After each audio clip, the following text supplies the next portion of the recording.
사무엘상 19장 18절로 24절의 말씀을 가지고 취해야 할 것과 피해야 할 것이라는 제목으로 하나님의 말씀을 같이 묵상하도록 합니다. 과거에 한국의 조선 호텔이라는 곳에서 실제로 있었던 일이라고 합니다. 어떤 흑인이 며칠 동안이나 그곳에 좋은 방에서 투숙을 하게 되었습니다. 당시 흑인에 대한 편견이 적지 않았던 시대이기 때문에 대부분의 직원들이 이 흑인에 대한 거부감이 있었고 꺼려함이 있었지만 한 명이 정성을 다해서 그분을 섬기고 서브를 했습니다. 그리고 며칠의 시간이 지나고 이 흑인분이 호텔을 떠나면서 자신을 섬겨준 직원에게 팁을 남겨놓고 떠나게 되었습니다. 호텔 직원은 대수롭지 않게 그냥 팁을 손에다 받아가지고 자기 방으로 돌아와가지고요, 이렇게 열어보니까요, 놀라운 일이 벌어진 거예요. 당시 한국 돈으로 무려 2천만 원의 현금이 쥐어져 있었던 겁니다. 나중에 알고 보니까 이 흑인분이 누구였냐면은 아프리카의 어떤 나라의 국왕이었었는데 그렇게 큰 나라가 아니기 때문에 많은 분들이 오해와 곡해가 있었던 것입니다. 여러분, 당시 직원들의 마음이 어땠을까요? 아마 한편으로는 굉장히 많은 부러움도 있었고 한편으로는 많은 후회도 있지 않았을까 생각해 봤어요. 당시 호텔 직원들의 결정적인 문제가 여러분 있었습니다. 호텔 직원으로서 정말 취해야 하고 행해야 될 의무를 다해야 되는데 그것을 많은 사람들이 회피하였던 것입니다. 또 꼭 피해야 될 편견과 고정관념에 사로잡혀가지고 누군가를 섬기고 손님을 대하는 태도와 의무를 잃어버리고 말았던 것입니다. 안타깝지만은요, 오늘 이 땅을 살아가는 우리의 삶을 보면 그 호텔의 직원들과 다르지 않을 때가 참 많이 있습니다.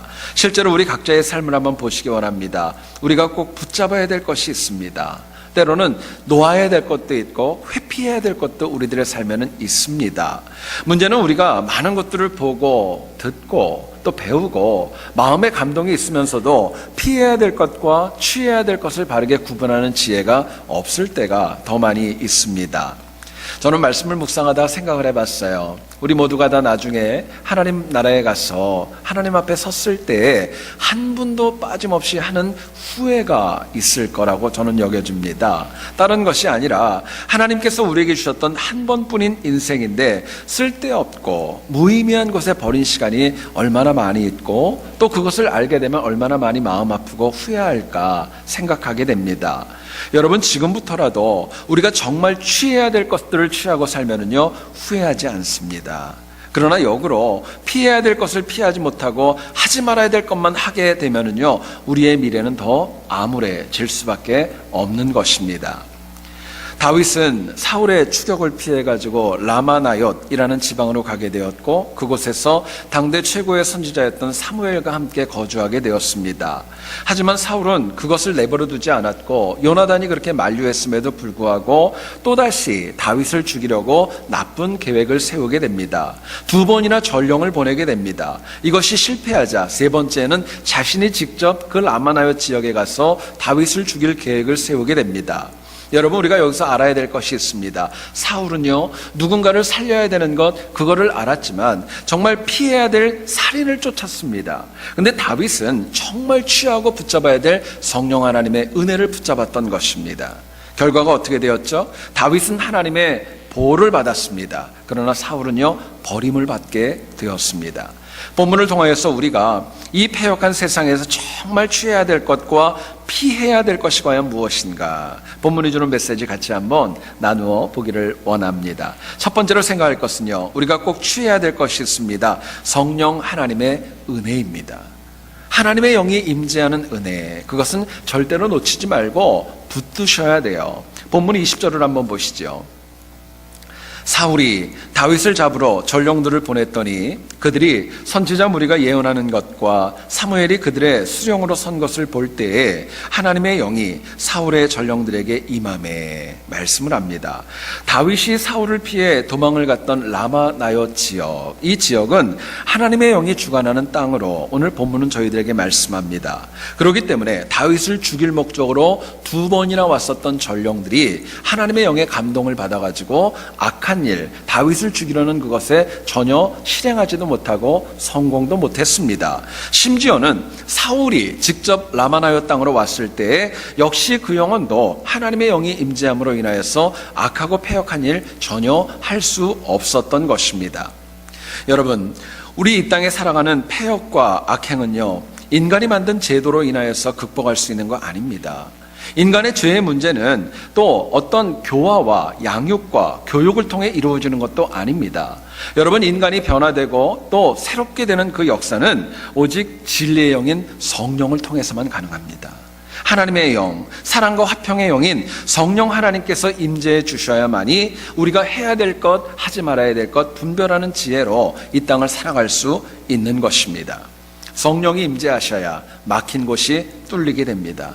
성령이 임재하셔야 어두웠던 것이 밝게 되어지고, 성령이 임재하셔야 모르던 것이 알게 되는 지혜로 채워지기 때문에 그렇습니다. 여러분, 실제로 우리가 교회를 오고 신앙생활을 하고 우리가 하나님의 말씀을 보는 가장 궁극적인 이유 중에 하나가 있습니다. 성령 하나님을 체험하기 위함입니다. 성령의 임재를 사모하기 때문에 우리가 이 시간에 이곳에 와서 예배드리고 기도하고 말씀을 듣습니다.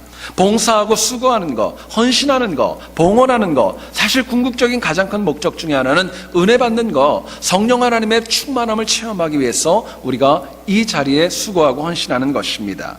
그런데요, 여러분, 오늘날 세계를 보게 되면은 너무나도 많은 신앙인들이 성령을 충만한 것으로 인하여서 성령 충만을 목적으로 교회에 오지 않는 경우가 얼마나 많이 있는지 모릅니다.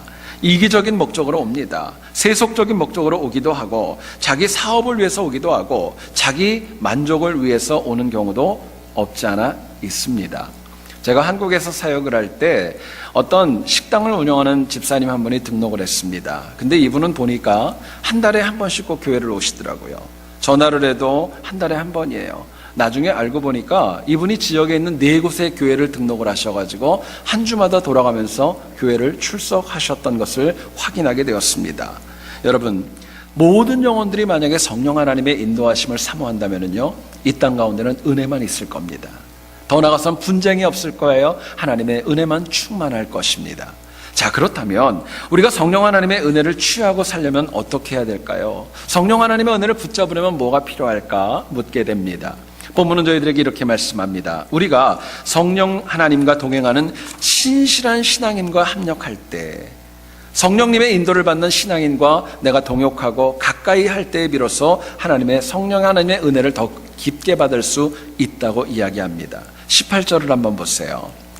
다윗이 도피하여 라마로 가서 사무엘에게로 나아가서 사울이 자기에게 행한 일을 다 전하였고 다윗과 사무엘이 나요스로 가서 살았더라 말씀합니다. 여러분, 다윗은 사울이 죽이려고 하는 위기의 시간을 겪으면서 어디로 갈까 나름대로 고민했을 거예요. 그런데 갔던 곳이 있었습니다. 당대 최고의 정말 하나님의 사역자였던 사무엘에게로 갔다는 것, 성경이 그것을 얘기를 합니다. 여러분, 만약에 다윗이 사울을 피해가지고 외국으로 나갔다면 어떻게 되었을까요? 다른 지역으로 왔다면 어떻게 되었을까요? 실제로 여러분, 훗날 이 다윗이 이방 땅에 망명을 갔을 때는요, 미친 척을 하면서 목숨을 구걸해야 되는 그런 아픈 추억도 실제로 경험하게 되지 않습니까? 여러분, 실제로 오직 오늘 본문을 보게 되면은요, 성령 하나님께서 다윗이 사무엘과 함께 있었을 때에 임재하셨고 충만하게 하셨고 그 마음을 뜨겁게 하셨다, 저희들에게 말씀합니다. 그리고 이렇게 성령 하나님의 충만하시면은요, 사무엘과 선지자들의 영향이 적지 않았다는 것도 오늘 본문은 저희들에게 증거합니다. 여러분, 성령 하나님은 언제 어디서 누구와 무엇을 하든지 간에 편재하신 분입니다. 어디나 다 계신 분이세요. 그렇기 때문에 성령 충만으로 살아가는 영혼들과 내가 더 가까이 할 때 성령 하나님의 더 큰 임재하심을 체험할 수 있는 것입니다.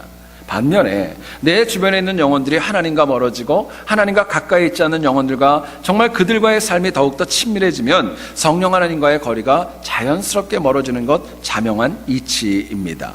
여러분, 실제로 한번 보세요. 우리 주변에 보게 되면은 예배드리는 영혼과 불평과 원망이 가득한 영혼 가운데 누가 더 내 신앙생활에 덕이 된다고 생각이 됩니까? 어떤 영혼들과 같이 할 때 내가 더 하나님 앞에 가까이 갈 수 있으세요? 많은 분들이 그런 얘기하죠. 욕하면서 배운다고 합니다. 욕하면서 배운다는 말 많이 쓰지 않아요? 그런데 이것은 사람이 주변의 영향과 사람들의 영향에서 무관하게 살아갈 수 없다는 거예요. 사회적인 존재라는 것입니다. 여러분, 그렇기 때문에 우리가 조금이라도 더 신실하기를 원하신다면요, 나보다 신실한 분과 가까이 지내셔야 돼요. 나보다 가깝고, 나보다 더 기도 많이 하시고, 나보다 헌신하시고, 나보다 하나님을 사랑하는 분과 가까이 할 때 내 마음과 내 삶에 하나님의 영이 더 가까이 임재하시기 때문에 그렇습니다. 여러분, 실제로 내가 신실하면은요, 하나님께서요, 나보다 더 신실하고 어쩌면 나에 걸맞는 신실한 영혼들을 하나님의 방법대로 붙여주시는 것입니다.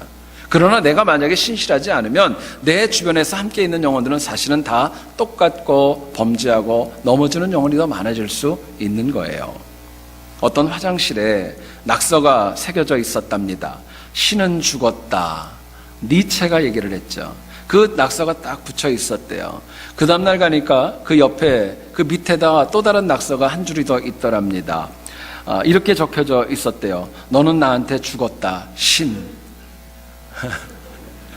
신이 죽었다 그러니까 신이라는 이름으로 가짜로 이렇게 써놓은 거예요. 넌 나한테 죽었어. 그리고 얘기를 했대요. 그 다음날 아침에 가니까 그 밑에 또 하나의 글이 있었답니다. 너희 둘 다 죽었다. 청소부 아줌마. 네? 여러분 보세요. 내가 어떤 말을 하고 내가 누구하고 같이 있느냐에 따라서 내 주변에 있는 사람들은 비슷한 사람들이 모이는 거예요. 여러분, 우리 주변을 한번 보시기 원합니다. 나에게 유익을 주는 영혼도 있고 때로는 안타깝지만 피해를 주는 영혼도 함께 있습니다. 근데 여러분, 사람은요, 이왕이면은 나에게 유익한 사람과 함께 하기를 원하고 더 나아가서는 누구나 본능적으로 인정받고 더 하나님의 은혜 가운데 살아가기를 원하는 것 다 마찬가지입니다. 여러분, 저희들이 성경을 보면 오네시모라는 영혼을 아시죠? 빌레몬의 노예였던 오네시모, 더 나은 삶을 살기 위해서 노예에서 도망을 갖고 목숨을 걸고 탈출을 하지 않습니까? 당시에 얼마나 많은 노예가 정말 살기 위해서 도망을 갖고 또 정말 그러다가 잡혀서 사망한 경우가 얼마나 많이 있었겠어요. 그런데 많은 이야기가 있지만 성경 속에서도 많은 노예가 있었겠지만 하나님은 오네시모라는 영혼을 특별히 우리에게 소개하십니다. 왜 그랬을까요? 가장 큰 이유가 있다면요, 이 오네시모가 세상의 악을 향해 가까이 가지 않았고 성령 충만했던 바울에게 갔기 때문이었습니다. 사도 바울에게 갔던 것이에요. 바울을 만났기 때문에 그 영혼의 인생이 바뀝니다. 더 이상 이제는 노예가 아니라 자기의 주인이었던 빌레몬과 함께 동역하는 동역자로 거듭날 수 있었던 것입니다. 근데 여러분, 여기서 굉장히 중요한 영적인 도전이 있습니다. 오네시모는 굉장히 럭키한 케이스예요. 생각해 보세요. 여러분, 세상에는 바울처럼 성령 충만하고 신실한 동역자가 얼마나 될까요? 사실은 오네시모는 굉장히 럭키하고 하나님의 은혜가 크게 임한 영혼 아니겠어요? 실제로 우리 주변을 보게 되면은 겉으로는 정말 굉장히 신실해 보이지만 속이 다를 수도 있고 자기 이익에만 급급하고 빠른 영혼도 없지 않아 있다는 거예요. 결국 인간은 그 누구가 있다 할지라도 온전하고 신실한 동역자라고 누가 누구를 장담할 수 있겠습니까? 사실은 그렇지 않다는 거예요. 그렇기 때문에 우리에게 주시는 하나님의 도전이 있습니다. 내 인생에서 가장 신실하고 가장 믿을 만한 동역자는요, 예수 그리스도밖에 없어요. 하나님밖에 없는 것입니다. 그분의 보혈과 그분의 십자가를 붙잡을 때에 비로소 내 인생이 성령 하나님의 임재로 승리할 수 있는 것입니다. 어떤 영혼이 꿈에서 하나님의 심판대 앞에 섰답니다. 하나님께서 엄하게 이 사람에게 물어보셨습니다. 너는 세상에서 얼마나 정직하고 착하게 살았니? 이야기를 하니까 이분이 자신이 없게 얘기를 합니다. 저는 그렇게 착하고 정직하게 못 살았습니다. 이야기를 했어요. 그럼 너는 얼마나 많은 이웃을 사랑하고 그들을 위해서 헌신했느냐? 그렇게 살았니? 아니요. 또 자신 없게 얘기를 했습니다. 이번에는 또 물어봤습니다. 너 얼마나 많은 영혼들에게 복음을 증거하고 전도하며 살았니? 그것도 잘 못했습니다. 이 영혼이 3번이나 하나님 앞에서 대답할 것을 잃어버리자 얼마나 주눅이 들었겠어요. 이제 하나님께서 추상같이 혼내시겠구나 하고 나서 긴장을 하고 있는데 누군가가 나서가지고 자신을 변호하더랍니다. 꿈에서 보니까 예수님이시더래요. 예수님이 다른 말 안 하시더랍니다. 딱 한마디만 하시더래요. 하나님, 이 영혼이 부족해도 하나님을 사랑하고 살았잖아요. 이 영혼이 부족하지만 하나님 사랑했잖아요. 이 말씀 한마디로 인하여서 은혜 가운데 꿈을 깼다는 이야기입니다. 여러분, 우리는 죄인이기 때문에 언제나 의롭지 않고 말씀대로 살아가지 못할 때가 얼마나 많은지 모릅니다. 오히려 많은 경우 범죄하고 또 실망하고 좌절하고 상처와 낙담으로 인하여 눈물을 흘릴 때 적지 않습니다. 그런데요, 가장 신실한 동역자 예수 그리스도께 갈 때에 그분이 나와 함께 하십니다. 내 인생을 보호하시고 내 인생을 끝까지 책임져 주시는 것입니다. 여러분, 신앙생활은 딴 것 아닙니다. 내가 이 땅 가운데 정말 취해야 될 하나님 붙잡고 예수 그리스도와 가까이서 그분과 동행하는 것, 그게 신앙생활입니다. 그게 은혜입니다. 우리가 나를 보호하시고 책임지실 분이 예수님밖에 없다는 거, 그거 믿고 살아가는 거, 그게 신앙생활이고 신실함의 모습입니다. 여러분, 그렇게 주님과 동행할 때 내가 비록 부족해도요, 음부의 권세가 나를 이길 수 없습니다. 왜요? 주님이 보호하시니까. 내가 부족해도 내가 주님과 동행하려고 주님께 가까이 갔을 때 내가 이 땅 가운데 메고 푸는 모든 것들이 다 하나님 나라에서도 메어지고 풀어질 것입니다. 그게 하나님의 약속이에요. 우리가 이 사실을 믿는다면 마음과 뜻과 힘과 정성을 다하여서 예수 그리스도와 동역하는 삶이 너무나도 자명한 것입니다. 여러분, 그럴 때 우리 하나님께서 이민자로 패역한 이 땅을 살아가는 우리를 보호하시고 책임져 주실 줄 믿습니다. 내가 구하지 않는 기도 제목, 내가 부족한 것, 우리 자녀들의 문제, 경제적인 문제, 내 건강의 문제, 많은 어려움들 하나님의 방법대로, 하나님의 시간에, 하나님의 사람들을 붙이셔서 역사해 주실 겁니다. 저는 여러분들이요, 어떤 경우에도 가장 신실한 동역자인 예수님 붙잡기를 원합니다. 뿐만 아니라 내 주변에 있는 영혼들에게 정말로 사무엘과 같이 신실한 동역자 될 수 있기를 또한 축원합니다. 그래서 우리의 남은 삶이 성령 하나님의 은혜를 취해서 패역한 이 땅을 날마다 믿음으로 승리할 수 있기를 소원합니다. 두 번째로 생각할 것은요, 우리가 이제는 피해야 될 것이 있어요. 뭐냐면요, 세상의 조롱과 비판받는 거, 그거 피하셔야 됩니다. 세상으로부터 조롱받고 비판받는 거는요, 신앙인이 이겨야 될 뿐만이 아니라 피하셔야 돼요. 24절을 한번 보시죠. 그가 또 그의 옷을 벗고 사무엘 앞에서 예언을 하며 하룻밤낮을 벗은 몸으로 누웠더라. 그러므로 속담에 이르기를 사울도 선지자 중에 있느냐 말씀합니다. 자, 여러분, 24절을 제가 읽었습니다. 이 내용을 여러분 보시면은요, 이 24절의 내용이 사울을 칭찬한다고 생각이 드세요? 아니면 사울을 조롱한다고 생각이 드십니까? 성경을 보면 옷을 벗고 있다는 것은 수치스러움의 상징이었습니다. 노아가 범죄할 때를 상상해 보세요. 술을 마시고 벗은 몸으로 있었을 때에 창피와 모욕을 당했습니다. 뿐만 아니라 아담과 하와도 범죄한 다음에 자신들이 벗은 것을 깨달았을 때에 하나님 앞에 감히 나서지 못하고 수치스러워했어요. 게다가 사울, 본문은 얘기를 합니다. 사울도 선지자 중에 있느냐, 반어적이고 조롱적인 어투로 이 이야기를 하고 있습니다. 여러분, 만약에 조롱이 아니라면 이 말씀은 이렇게 표현해야 됩니다. 사울이 하나님의 영을 체험하고 선지자가 되었더라, 선지자처럼 되었더라, 이렇게 말하면 되는 거예요. 굳이 사울이 선지자 중에 있는가 물어볼 필요는 없었던 겁니다. 여러분, 세상은 물론이고 영적인 법칙을 보면 내가 심은 대로 거두는 것은 만고불변의 법칙입니다. 지금 내가 존중받고 있다, 내가 존중받는 삶을 살았던 것입니다.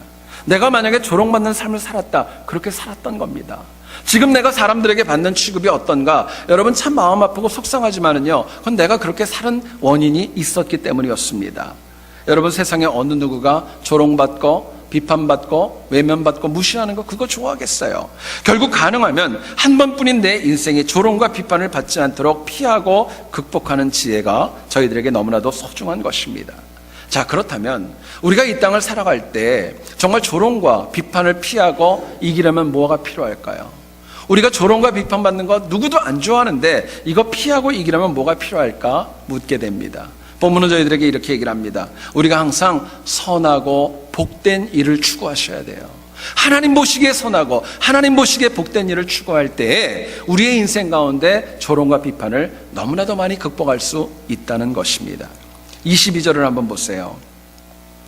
사울도 라마로 가서 세구에 있는 큰 우물에 도착하여 물어 이르되 사무엘과 다윗이 어디 있느냐? 어떤 사람이 이르되 라마나요스에 있나이다 말씀합니다.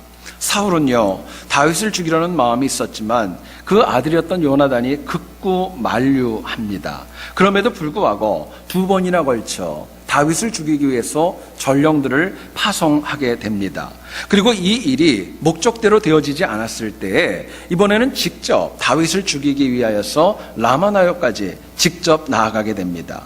자, 여기서 우리가 생각할 것이 있습니다. 사울이 그렇게 힘있게 추진을 하고 정말 하기를 원했던 일이 무엇일까? 다른 것 아닙니다. 다윗을 죽이겠다는 거예요. 자, 그렇다면 다윗을 죽이겠다는 이것이 과연 선한 일인가 악한 일인가를 여러분 분별하셔야 되겠죠. 굉장히 중요한 도전입니다. 여러분, 하나님께서는요, 다윗을 사랑하셨습니다. 다윗을 보호하셨어요. 그렇기 때문에 사울이 힘쓰고 추구했던 것은 하나님의 살아가는 것과 하나님이 계획했던 일과 정반대에 있었던 것입니다. 악했던 거예요. 하나님을 대적했던 것입니다. 하나님과 맞서려는 악함과 어리석음이 사울을 몰락의 길로 이끌어갔던 것입니다. 여러분, 만약에 생각해 보세요. 하나님의 영이 정말 간절함으로 사울의 그 마음에 그 영혼에 임했다 한다면, 성령을 체험했다면 사울이 더 좋아져야 되잖아요. 성령이 임했는데 안 바뀌었다? 여러분, 그런 영혼이 어디 있어요? 그런데 오늘 본문을 보면 악하고 죽이려는 의도가 더 많았기 때문에 사울의 결론은요, 조롱과 비판의 대상에서 벗어날 수 없었던 것입니다. 결국 하나님께서 사울의 계획을 철저하게 막으셨어요. 뿐만 아니라 지금 우리에게까지도 사울을 폄하하는 그런 조롱하는 속담이 남을 정도로 그 영혼을 아래로 끌어당기셨던 것입니다. 여러분, 우리의 현실을 보면 모든 인간은 나름대로 자기의 일이 선하다고 얘기합니다. 복된 일이라고 얘기를 합니다. 그런데요, 엄밀히 얘기하면은요, 그건 자기의 얘기지 안 그럴 때가 너무너무 많아요. 이유는 사람이 선하고 복되다고 인정을 해도 그 선하고 복된 곳에는 내 자신의 사심도 있고 내 이익도 있고 내 마음도 그 안에 있기 때문에 그렇습니다. 팔은 안으로 굽어요, 바깥으로 굽습니까? 너무 어려우세요? 한번 해보세요. 팔은 안으로 굽는 거예요. 모든 것들은 내 기준이고 나 편하고 내 위주로 생각하는 게 그게 인간인 것입니다. 어떤 집에서 딸아이가 집에 뛰어들어오면서 아버지에게 급하게 이렇게 소리쳤습니다. 아빠, 나한테 1,000원만 달라고. 이유는 보니까 추운 날씨에 길거리에서 소리치는 아주 불쌍한 사람이 있는데 그 사람 좀 도와줘야 될 테니까 1,000원만 달라고 얘기를 하더랍니다. 아빠가 아이의 이야기를 듣고 기뻤습니다. 그러면서 1,000원을 주면서 얘기했어요. 그 아저씨가 뭐라 그러든 물어봤더니 아이가 얘기하더랍니다. 따끈따끈한 군밤이요. 따끈따끈한 군밤이요 라고 얘기하더래요. 여러분 보세요. 이 아이는 나름대로 선한 일을 한다고 했지만 그 마음에는요, 자기 의로움과 또 자기 이익이 군밤 먹고 싶어서 한 거지 누구 도우려고 하는 거 아니잖아요. 그게 남의 이야기가 아니라 우리의 이야기라는 것입니다. 여러분, 우리가 선하고 복된 일은요, 인간적인 기준과 생각으로 결정되는 것 아닙니다. 선하고 복된 것은요, 아무리 인간이 선하고 복되다고 이야기해도 하나님이 아니라면 아닌 것입니다. 역으로 하나님이 인간이 보기에 아닌 것 같은데 선하고 복된 일이야 말씀하시면 그게 진짜 선하고 복된 것입니다. 결국 우리가 세상의 조롱과 비판을 이기려면요, 하나님의 기준, 하나님의 말씀, 하나님의 생각대로 저희들이 따라가는 지혜가 필요합니다. 이유가 있다면요, 하나님만이 절대 선이고 하나님만이 절대 기준이고 하나님만이 진리 그 자체이기 때문에 그렇습니다. 여러분, 하나님 뜻대로 따라가면은요, 그 뜻대로 따라가면은요, 결국 하나님이 주시는 은혜가 있다는 거예요. 아브라함이 소돔과 고모라를 심판하러 가는 하나님의 종들을 아주 융숭하게 대접을 하죠. 성경은 당시 상황을 이렇게 얘기를 합니다. 상당히 뜨거운 낮 시간이었다 이야기합니다.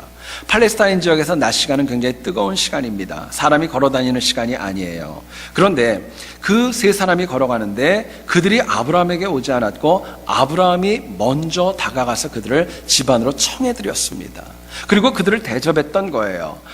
특별한 것은 아브라함은 그들이 하나님의 종인지 전혀 몰랐습니다. 다만 있던 것은 하나밖에 없었어요. 지금 저분들이 가면 덥고 힘드니까 좀 음식도 먹고 시원하게 하고 선하고 복된 의도로 그들에게 다가갔던 것입니다.